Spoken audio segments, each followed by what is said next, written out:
ano wala, di nagdadag. Ano si Rizal doon, ginhuli na si Rizal. Klaro. Sige, pupunta natin guys yung ano, yung bahay kubo daw ni Rizal. Di pala sabi may bahay pala si Rizal, di pala sa Laguna. Yung pinatalsik siya dito. Ah, yung pinatalsik siya dito. Nandun sa Sabaw-Baw, punta natin. So, mamaya. Dito na tayo guys sa entrada ng Rizal Shrine. Ano bang story dito ng bakit mayroon siya dito bahay? Pinatalsik. Dito daw siya pinatalsik. Sabi niya mga estudyante. Hindi ako sure kasi hindi ako historian eh. Dito ibig sabihin mayroon pala siyang bahay kubo isa dito. Yan ang pupuntahan namin, yung bahay kubo. Tingnan natin kung buhay pa ba o baka gin-remodel na yun. Protected area daw eh. So, okay kayo. Dito na may dito na may Rizal Shrine. Dito na may so parada muna tayo. Hi guys. So pasulod namin sa Rizal Shrine. So daghan tayong mga tao diri. Museo ni Jose Rizal Dapitan.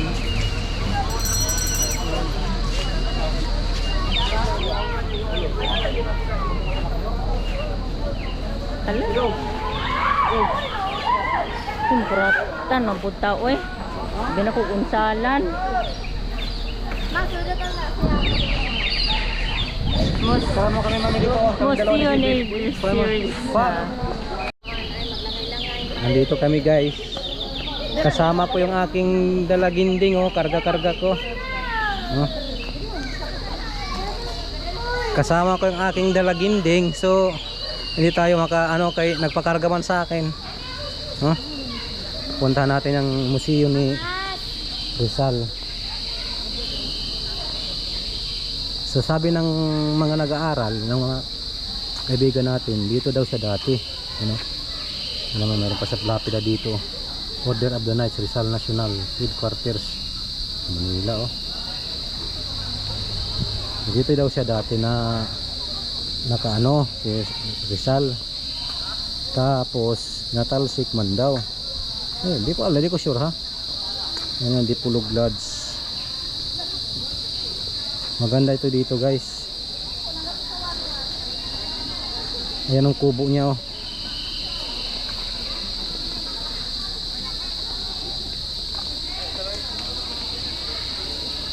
Ito yung kubo niya.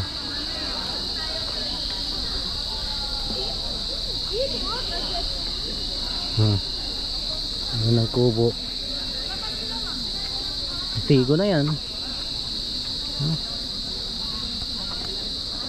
Ito yung bahay niya. Diba? Ito yung gaganda.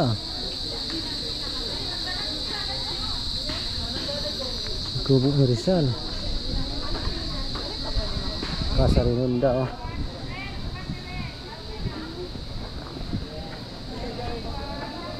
Hindi natin makapag-picture kasi yung atin mga tagadala ng camera nandoon na iyo.